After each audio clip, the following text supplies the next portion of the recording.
Hello viewers, मैं रचित सेठ वायरल वर्सेस फैक्ट न्यूज़ के पॉलिटिकल डेस्क में आप सभी का स्वागत करता हूं। अक्सर हमने क्राइम और action movies like fast and the furious, mission impossible और हैप्पी न्यू ईयर जैसी मूवीज़ में देखने को मिल ही जाता है कि उनका एक बड़ा सा ग्रुप होता है और जब ये ग्रुप चोरी करने जाता है तब उनके ग्रुप में एक हैकर ज़रूर होता है जो अपने लैपटॉप पे ठकर ठकर करके हीरोइन का मिशन काफ़ी आसान बना देता है। हम ये ज़रूर कह सकते हैं कि हैकर्स यूजुअली नेगेटिव रोल्स में ही दिखाई देते हैं इन द मूवीज़। चाइना हमारी लाइफ में एक रियल लाइफ सुपर विलन बन के आया है। LACP उन्हें भारत से मुंह तोड़ जवाब मिला, पर फिर भी उन्होंने अपनी हरकतों से बाज नहीं आए हैं। अब वो भारत से पंगा लेने के लिए हैकर्स का इस्तेमाल कर रहे हैं। आखिर क्या है इसके पीछे की पूरी कहानी, जानने के लिए देखिए हमारी एक खास रिपोर्ट। इंडिया और चाइना के संबंध बड़े टाइम से खराब चल रहे हैं। ये संबंध LAC बॉर्डर्स की वजह से खराब होने शुरू हुए हैं। LAC is called line of actual control. ये लाइन डिवाइड करती है इंडियन टेरिटरीज को चाइनीज टेरिटरीज से।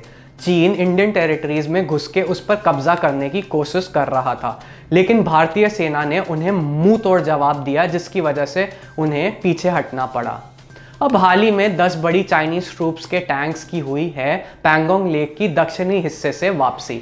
इससे एक बात तो पक्की है कि चाइना को समझ आ ही गया है कि इंडिया से पंगा लेना इतना भी आसान नहीं है। पर कहते हैं ना, जो अपनी गलतियों से सीख जाए वो समझदार कहलाया जाता है और जो ना सीखे उसे हम मूर्ख कहते हैं। तो चाइना ने मूर्खता दिखाते हुए इंडिया से फिर से पंगे लेने की कोशिश की है। इस बार उनकी अप्रोच थोड़ी अलग है। वो इंडिया के ऊपर एक साइबर अटैक कैंपेन चलाने की कोशिश कर रहे हैं, जिसमें वो अपने देश के हैकर्स का इस्तेमाल कर रहे हैं।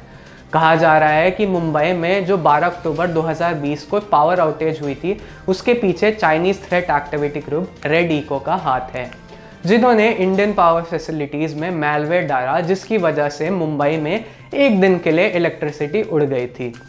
ये कोविड का टाइम था तो घर बैठे लोगों को काफ़ी दिक्कतें झेलनी पड़ी।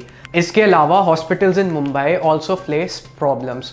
उनको बैकअप जनरेटर स्टार्ट करने पड़ गए थे। एंड बॉम्बे स्टॉक एक्सचेंज यानी Sensex also got close due to this. Maharashtra सरकार का ये कहना है कि ये पावर आउटेज का कारण पागदा बेस्ड लोड डिस्पैच सेंटर में ट्रिपिंग की वजह से हुआ। पावर डिस्पैच सेंटर में इलेक्ट्रिसिटी की डिमांड और सप्लाई को बैलेंस किया जाता है, पर एक US based company recorded futures जो ऑनलाइन थ्रेट्स का ध्यान रखती है, उन्होंने चाइनीज मैलवेयर को डिटेक्ट किया in India's power system. This Chinese campaign has its phrase that says if you press too hard the lights could go out across the country. अब देखना यही है कि इंडिया चाइना को इस चुनौती पे कैसे मुंह तोड़ जवाब देगा।